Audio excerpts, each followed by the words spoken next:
ማንም ሀገር በዓለም ታሪክ ማንም ሀገር ለማደግ ሲነሳ ሲያኮበክብ ከውስጥም ከውጭም በርካታ ዱላዎች ይገጥሙታል። መነሳትን ይሁን ብሎ የሚቀበል ሰው የለም።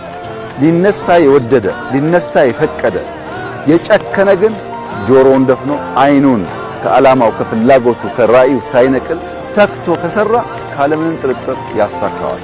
ቻይና አሳክታለች፣ ኮሪያ አሳክታለች፣ ሲንጋፖር አሳክታለች፣ አሜሪካ አሳክታለች፣ ጀርመን አሳክታለች። ኢትዮጵያ ከማንም አታንስም፣ እናሳካዋለን።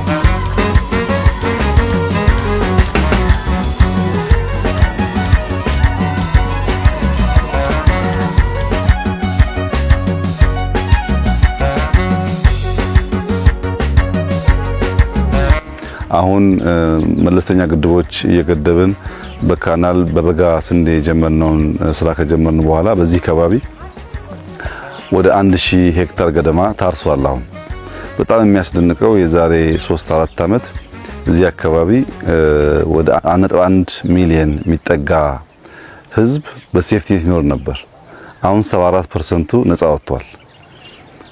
የቀረውን 26% በሚቀጥሉት ማክሲመም 2 ዓመታት ነፃ እናውጣ ብለው እየሰሩ ነው ያሉት እና ከተረጂነት ወጥተን የኛን ውሃ ተጠቅመን ራሳችን መመገብ የምንችልበት ጅማሮ ስራ በጣም ፍሬ እያፈራ ካለባቸው አካባቢዎች አንዱ ምስራቅ ሐረርጌ ነው። ዛሬ ያየነውም the whole value ታርሷል። ስንዴው ለአጨዳ ደርሷል።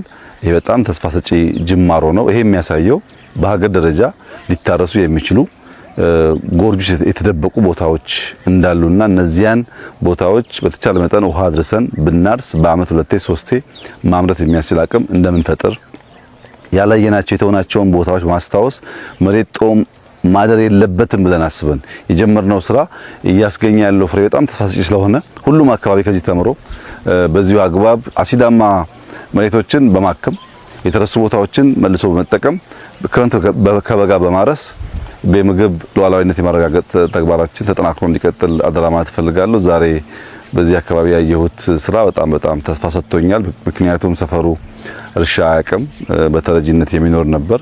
ራሱ አርሶ ራሱ መግቦ ከተረጂነት ነፃ ለመውጣት የሚደረገው ጥረት ትክክለኛ ነፃ የመሆን ነፃነትን የማወጅ ጉዞ ሂደት አካል አድርጌ ስለምወስደው ሁሉም የኢትዮጵያ ማህበረሰብ በቂ ቦታ አለን፣ በቂ ውሃ አለን።